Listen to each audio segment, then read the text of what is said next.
Assalamualaikum warahmatullahi wabarakatuh. Perkenalkan, nama saya Tri Anggi Pradana.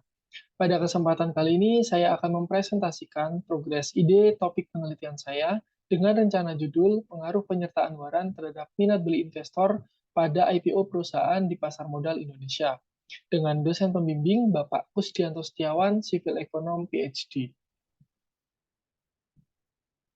Berikut adalah daftar isi dari presentasi saya kali ini. Yang pertama yaitu latar belakang. Alasan saya mengambil topik penelitian ini diawali dengan pengamatan yang saya lakukan di Bursa Efek Indonesia. Berdasarkan pengamatan yang saya lakukan, saya menemukan adanya fenomena penyertaan waran pada initial public offering atau IPO yang terbilang cukup banyak dilakukan oleh perusahaan-perusahaan di pasar modal Indonesia. Berdasarkan data yang saya peroleh dari sahamidx.com, tercatat sejak 2014 hingga 2020, tidak kurang dari 150 perusahaan melakukan IPO dengan menyertakan waran sebagai pemanis atau insentif bagi para investor yang ikut serta dalam IPO perusahaan tersebut. Menurut pendapat populer, penyertaan waran pada IPO perusahaan memiliki beberapa tujuan. Pertama, terkait dengan teori pembiayaan bertahap atau stage financing. School 1993 menjelaskan bahwa suatu perusahaan menyertakan waran pada IPO dengan tujuan untuk memperoleh pembiayaan dari hasil exercise waran tersebut di masa depan. Kemudian tujuan yang kedua yaitu sebagai pemanis agar investor lebih tertarik untuk ikut serta dalam pemesanan saham perusahaan yang melakukan IPO. Teori lain yang menjelaskan mengenai penyertaan waran pada IPO adalah teori sinyal atau signaling teori. Cemanu dan Fulgieri 1997 menjelaskan bahwa penerbitan waran pada saat IPO merupakan suatu mekanisme yang diambil oleh emiten untuk memberikan suatu sinyal atau isyarat mengenai prospek risiko dan arus kas yang tinggi di masa depan, di mana emiten atau perusahaan dengan prospek risiko dan arus kas yang tinggi di masa depan cenderung memilih untuk menyertakan waran pada saat IPO. Di pasar modal Indonesia sendiri, dari banyaknya perusahaan-perusahaan yang melakukan IPO dengan waran, sebagian besar menerima subscription melebihi jumlah saham yang ditawarkan atau oversubscribe, yang kemudian membuat initial return atau harga saham pada saat awal listing di bursa menjadi naik cukup tinggi dari harga saham ketika IPO. Kenaikan tersebut disebabkan karena permintaan melebihi jumlah saham perusahaan yang ditawarkan, sehingga harga cenderung mengalami kenaikan pada awal saham perusahaan tersebut listing dan mulai diperdagangkan di bursa. Selanjutnya, rumusan masalah. Berdasarkan paparan pada bagian latar belakang, fenomena penyertaan barang pada IPO perusahaan di pasar modal Indonesia dapat menjadi topik penelitian yang menarik dan penting untuk diteliti lebih lanjut. Topik tersebut penting dan menarik untuk diteliti karena terdapat knowledge gap atau kesenjangan pengetahuan dalam memahami mengenai pengaruh penyertaan waran terhadap minat beli investor pada IPO suatu perusahaan. Knowledge gap yang terjadi dikarenakan kebanyakan penelitian saat ini yang meneliti mengenai waran baru membahas mengenai waran dari sisi alasan perusahaan menerbitkan waran pada IPO, yang kemudian dikaitkan dengan teori stage financing dan signaling teori, ataupun teori dan konsep lain yang menjelaskan mengenai alasan suatu perusahaan melakukan IPO dengan waran. Belum banyak penelitian yang secara spesifik meneliti mengenai pengaruh penyertaan waran terhadap minat beli investor, atau yang secara sederhana meneliti mengenai seberapa manis penyertaan waran pada IPO perusahaan dilihat dari kacamata investor. Maka dari itu, topik ini menarik dan penting untuk diangkat menjadi topik penelitian dan dilakukan penelitian lebih lanjut. Selanjutnya, pertanyaan penelitian. Berdasarkan latar belakang dan rumusan masalah, disusunlah pertanyaan penelitian sebagai berikut. Apakah penyertaan waran berpengaruh terhadap minat beli investor pada IPO perusahaan di pasar modal Indonesia? Kemudian untuk tujuan penelitiannya yaitu untuk mengeksplorasi pengaruh penyertaan waran terhadap minat beli investor pada IPO perusahaan di pasar modal Indonesia. Manfaat penelitian yang pertama bagi investor diharapkan dapat menjadi tambahan referensi bagi para investor dalam berinvestasi. Kemudian bagi perusahaan, terutama bagi perusahaan yang belum go public dan berencana akan go public, penelitian ini diharapkan dapat menjadi referensi dalam menentukan kebijakan penyertaan waran untuk mencapai keberhasilan IPO.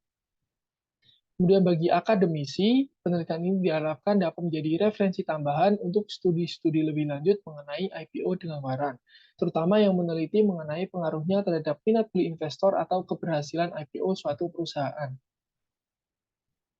Selanjutnya, batasan penelitian. Penelitian ini berfokus untuk mengeksplorasi pengaruh penyertaan waran terhadap minat beli investor pada IPO perusahaan di pasar modal Indonesia. Minat beli investor pada IPO perusahaan diukur dengan variabel initial return dan juga subscription, di mana variabel tersebut menangkap tinggi atau rendahnya minat beli investor yang kemudian menyebabkan pemesanan saham IPO melebihi ataupun kurang dari jumlah saham yang ditawarkan, oversubscribe ataupun undersubscribe, sehingga harga saham ketika mulai listing di bursa menjadi lebih tinggi atau lebih rendah dibanding harga saham ketika IPO. Kemudian variabel-variabel lain yang juga berpengaruh terhadap initial return juga dimasukkan dalam model penelitian sebagai variabel kontrol. Adapun variabel tersebut berdasarkan rujukan pada penelitian-penelitian sebelumnya dan juga pengaruhnya terhadap variabel dependent, yaitu variabel firm size, firm age, kemudian IPO oversize, reputasi underwriter, market condition, return on invested capital, dan juga leverage ratio. Selanjutnya, tinjauan pustaka. Pertama, pasar modal. Menurut Tanda Lilin 2017, pasar modal merupakan tempat pertemuan antara pihak yang memiliki kelebihan dana dengan pihak yang membutuhkan dana untuk melakukan kegiatan jual beli sekuritas. Di Indonesia sendiri, selain disebut sebagai pasar modal, juga disebut sebagai bursa efek. Dulunya terdapat dua bursa efek, yaitu Bursa Efek Jakarta dan juga Bursa Efek Surabaya, yang kemudian pada tahun 2007 bergabung menjadi Bursa Efek Indonesia hingga saat ini. Di Bursa Efek sendiri terdapat dua jenis pasar, yaitu pasar primer dan juga pasar sekunder. Pasar primer merupakan pasar tempat diterbitkannya surat-surat berharga baru untuk pertama kalinya, sedangkan pasar sekunder merupakan pasar tempat diperdagangkannya surat-surat berharga lama yang telah terdaftar di Bursa Efek. Kemudian initial public offering menurut Hartono dan Ali 2002, initial public offering atau IPO atau penawaran umum perdana merupakan penawaran saham pada pasar primer atau pasar perdana yang dilakukan oleh perusahaan yang hendak go public. Kemudian IPO dengan waran. Menurut Thomas J. Manut dan Paulo Fulgiari 1997, perusahaan yang go public dengan menerbitkan paket saham ekuitas dan waran biasanya disebut sebagai unit dibandingkan disebut ekuitas saja. Penerbitan paket saham dan waran pada initial public offering lebih sering disebut sebagai unit offerings. Dalam unit offerings terdapat beberapa teori yang menyertainya, terutama terkait dengan alasan suatu perusahaan melakukan unit offerings tersebut. Salah satu teori yang berkaitan cukup dekat dengan tujuan penelitian ini yaitu catering teori. Catering teori merupakan teori yang dulunya digunakan untuk menjelaskan alasan suatu perusahaan memberikan dividen ataupun tidak kepada investor. Akan tapi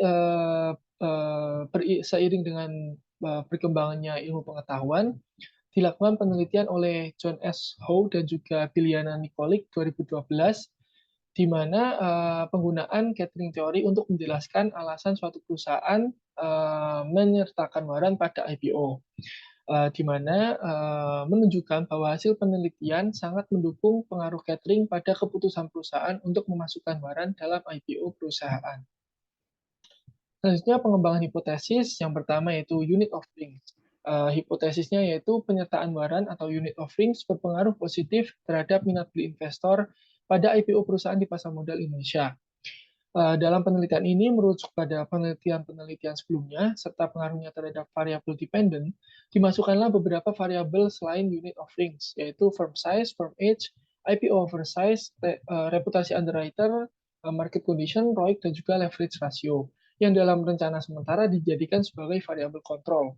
Akan tetapi menurut Becker 2016, dijelaskan bahwa variabel kontrol lebih sering dilihat sebagai masalah, di mana variabel tersebut menciptakan kesan terjadi ketidaksesuaian hubungan antara yang dihipotesiskan dengan topik yang hendak diteliti, sehingga direkomendasikan untuk memasukkan variabel kontrol dalam hipotesis di dalam analisis. Berikut adalah hipotesisnya, ukuran perusahaan berpengaruh positif, kemudian umur perusahaan berpengaruh positif, IPO oversize berpengaruh negatif, kemudian reputasi underwriter berpengaruh positif, Market condition juga berpengaruh positif, leverage ratio berpengaruh negatif, dan return on invested capital berpengaruh positif. Berikut adalah rencana framework penelitiannya. Selanjutnya, metode pengumpulan data. Untuk sumber data yang digunakan yaitu data sekunder yang diperoleh dari Bursa Efek Indonesia dan juga lembaga lain yang memiliki data terkait initial public offering. Kemudian jenis datanya merupakan data panel di mana beberapa perusahaan diamati dalam rentang waktu 2019 hingga 2022. Kemudian untuk metode penyampelannya yaitu purposive sampling. Populasi merupakan seluruh perusahaan yang melakukan IPO di pasar modal Indonesia. Kemudian sampel merupakan perusahaan yang melakukan IPO dengan ataupun tanpa waran pada tahun 2019 hingga 2022 di Bursa Efek Indonesia. Ukuran sampel sekitar 100 perusahaan. Kemudian definisi variabel untuk variabel dependent. Initial return didefinisikan sebagai return atau pengembalian yang diperoleh investor dari selisih harga antara harga IPO dengan harga ketika saham perusahaan mulai listing di bursa. Kemudian subscription didefinisikan sebagai dalam bentuk kelipatan atas jumlah saham yang ditawarkan dengan banyaknya jumlah saham yang dipesan. Kemudian definisi variabel independent, unit offering, didefinisikan dalam bentuk 0 dan 1, di mana 0 bagi perusahaan yang tidak menyertakan waran pada IPO dan 1 bagi perusahaan yang menyertakan waran pada IPO. Selanjutnya, firm size didefinisikan sebagai ukuran perusahaan yang dilihat dari nilai kapitalisasi pasarnya. Firm age didefinisikan sebagai usia perusahaan sejak perusahaan didirikan hingga melakukan IPO. Kemudian IPO oversize didefinisikan sebagai ukuran persentase jumlah saham yang ditawarkan pada initial public offering terhadap jumlah modal ditempatkan dan di-store penuh perseroan setelah penawaran umum perdana saham. Kemudian reputasi underwriter didefinisikan sebagai skala kualitas underwriter berdasarkan peringkat underwriter. Kemudian market condition digunakan dalam penelitian ini berupa dummy variable. Kemudian leverage ratio didefinisikan sebagai rasio jumlah utang terhadap total aset perusahaan yang menggambarkan resiko dari perusahaan tersebut. Kemudian yang terakhir, ROIC didefinisikan sebagai persentase pengembalian yang diperoleh dari pembagian laba bersih operasi setelah pajak terhadap modal yang diinvestasikan. Selanjutnya, metode penelitian, uji robustness dalam penelitian digunakan untuk menguji konsistensi hasil variabel independen utama yang ingin dieksplorasi, yaitu unit offerings terhadap model yang berbeda. Kemudian uji multikolinearitas digunakan untuk memastikan tidak adanya korelasi yang kuat antara variabel bebas dalam model penelitian. Kemudian uji heteroskedastisitas digunakan untuk melihat apakah residual dari model yang terbentuk memiliki varians yang konstan ataupun tidak. Selanjutnya, uji F dilakukan untuk melakukan uji hipotesis koefisien atau slope regresi secara bersamaan, guna memastikan bahwa model yang dipilih layak atau tidak untuk menginterpretasikan pengaruh variabel bebas terhadap variabel terikat. Selanjutnya, uji T digunakan untuk menguji koefisien regresi secara individu. Nah, dikarenakan penelitian ini menggunakan data panel, maka metode analisis yang digunakan yaitu metode analisis regresi data panel. Baik, mungkin sekian presentasi dari saya terkait progres ide topik penelitian. Kurang lebihnya saya mohon maaf. Terima kasih. Wassalamualaikum warahmatullahi wabarakatuh.